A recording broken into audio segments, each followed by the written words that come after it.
Good afternoon. I had to switch my viewpoint a little bit because in the afternoon the sun shines differently on my backyard. It's time for chapters 3 and 4 of Hour of the Olympics, Magic Treehouse, book number 16 by Mary Pope Osborne.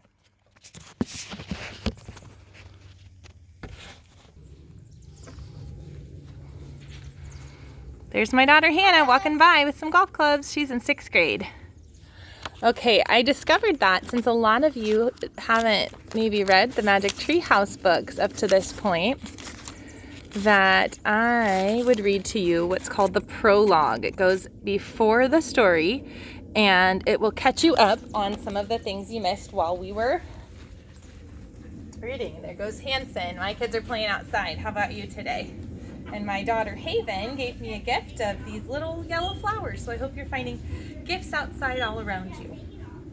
I also thought you might enjoy hearing a joke from me. Ready? Why are frogs always happy? They eat whatever bugs them. Da-dun. Okay. Just a moment.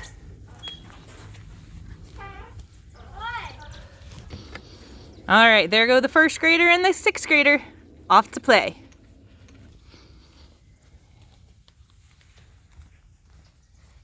All right, here's the prologue. You ready? One summer day in Frog Creek, Pennsylvania, a mysterious treehouse appeared in the woods. 8-year-old Jack and his 7-year-old sister Annie climbed into the treehouse. They found it was filled with books. Jack and Annie soon discovered that the treehouse was magic. It could take them to the places in the books. All they had to do was point to a picture and wish to go there. Along the way, they discovered that the treehouse belongs to Morgan Le Fay. Morgan is a magical librarian from the time of King Arthur. She travels through time and space, gathering books. In Magic Treehouse books numbers 8 through 12, Jack and Annie solved 4 ancient riddles and became master librarians. To help them in their future tasks, Morgan gave Jack and Annie secret library cards with the letters M.L. on them. Jack and Annie's first 4 missions are to save stories from ancient libraries. This is their 4th mission. Chapter 3, The Secret Poet. The bearded man smiled at Annie. "My name is Plato," he said. "Plato?" said Jack. That name sounded familiar. "You may have heard of me," the man said. "I am a philosopher." "What's that mean?" said Annie. "A lover of wisdom," said Plato. "Wow," said Annie. Plato smiled at her. "It's odd to see a girl walking so bravely through Olympia," he said. "You must be from far away." "We're Jack and Annie," said Annie, "and we come from Frog Creek, Pennsylvania. It's very far away." Plato looked puzzled. Annie turned to Jack. "I think we should show him our cards," she said in a low voice. "He's a lover of wisdom." Jack nodded. He reached into his bag and took out the secret library cards. He showed them to Plato. The letters M and L that stood for Master Librarian glittered on the cards. "Amazing," said Plato. "I've never met such young master librarians. Why have you come to Olympia?" Jack pulled out the piece of paper with the title of the story. "We're looking for this story," he said. There's those Greek letters again. "Oh, yes," said Plato softly. "This was written by a brilliant poet, a friend of mine, in fact." "Do you know where the poet lives?" asked Jack. "Very near here," said Plato. "Will you take us there?" asked Annie. "Yes, but I must warn you. Never tell anyone who the poet is," said Plato. "It's a secret." "We won't," whispered Annie. Plato led them away from the outdoor theater. They started down a dirt road. It was crowded with people heading to the games. Plato stopped at the door of a sand-colored house with a brick roof. He opened the door and led Jack and Annie into an empty courtyard. "Wait here," he said. He disappeared through a doorway. Jack and Annie looked around. Rooms opened onto the sunny courtyard. Everything was quiet. The people who live here must have gone to the game, said Annie. I bet you're right, said Jack. He pulled out the Greek book and found a picture of a house. He read aloud. Men and women lived in separate parts of a Greek house. Women spent most of their time spinning and weaving and taking care of the kitchen. Boys were sent away to school when they were 7. Girls were not allowed to go to school. Girls can't go to school, said Annie.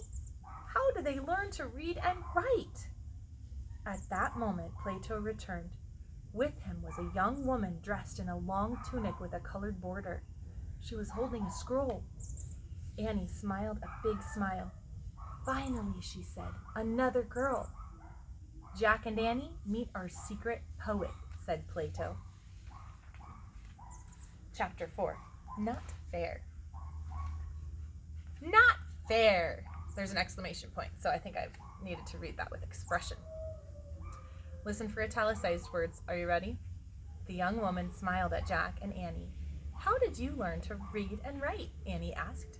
I taught myself, the woman answered. She wrote a poem and brought it to me, said Plato, because I have written and told people that I think Greek girls should go to school and learn things. Is that the poem, said Jack? He pointed to the poet's scroll. Yes, said the young woman. It's a wonderful story, said Plato, but she will get in trouble if it is read in our land. You must take it back to your faraway home, where it will be safe. The poet handed Jack her scroll. He put it into his backpack. Tell us your name, said Annie, so we can tell people who wrote the story. The young woman shook her head. I cannot, she said. When she saw Annie's sad face, she added, You can tell people it was written by Anonymous. That's your name? Asked Annie. No, anonymous means that no one knows who wrote it, said Plato. But that's not true, said Annie. I'm afraid the risk is too great, said Plato. Annie looked back at the woman. I'm sorry, said Annie. It's not fair, not at all. The poet smiled at her. I am happy that you will take my story to your country, she said. Perhaps someday women everywhere will write books just like men. They will, said Jack. I promise. The young woman looked at him, puzzled. What's your puzzled look? It's true, said Annie. Thank you, Annie, the young woman said, and thank you, Jack. She bowed, then hurried out of the courtyard. Wait, said Annie. She started to go after the poet, but Plato stopped her. Come along, he said. The games will start soon. Plato then led Jack and Annie out of the Greek house back onto the dirt road. Girls can't write stories, grumbled Annie. They can't go to school. They can't be in plays. I've had enough of ancient Greece. Let's get out of here. The sun is shining on me. Feels really good to get outside. I hope that you're able to do that. If it's nice where you are, get outside and get some sun. Wait, said Jack. What about the Olympics? Oh, yeah, said Annie. Her eyes got brighter. I almost forgot. Well, said Plato slowly, I would like to take you both to the games. I have special seats in the viewing box. However, he looked at Annie. Don't tell me, she said. Girls can't go to the Olympics either. Plato shook his head. A girl will get in terrible trouble if she goes to the games, he said. Annie sighed. It's really, really not fair, she said. I'm sorry, said Plato. My country is a democracy. We believe in freedom for our citizens, but I'm afraid right now that only means men. Annie's right. It's not fair, said Jack. I think we should go home now. No, Jack, you go to the Olympics, said Annie. At least you can tell me about it. Take notes. What about you, Jack said. I'll go back to that play at the outdoor theater, Annie said. Meet me there when you're done. Jack didn't want to leave Annie alone, but he also didn't want to miss the Olympics. Go, have fun, Annie said. She began walking away. I'll see you later. Bye, Plato. Bye, Annie, said Plato. Annie turned back again and waved. I'll tell you all about it, Jack called. This way, said Plato.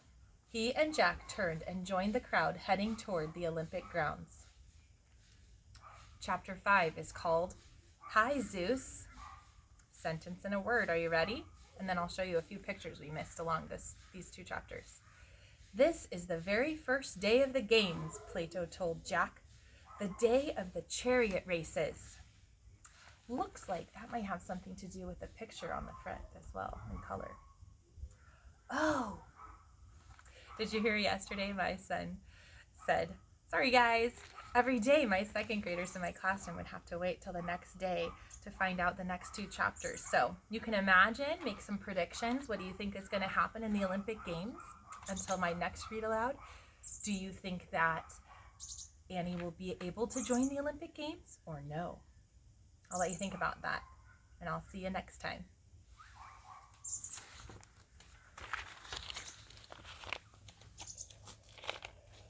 Here's chapter 4, Not Fair.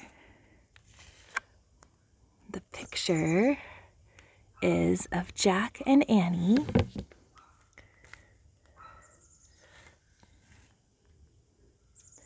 And this girl who wrote the poem that wants to be left anonymous.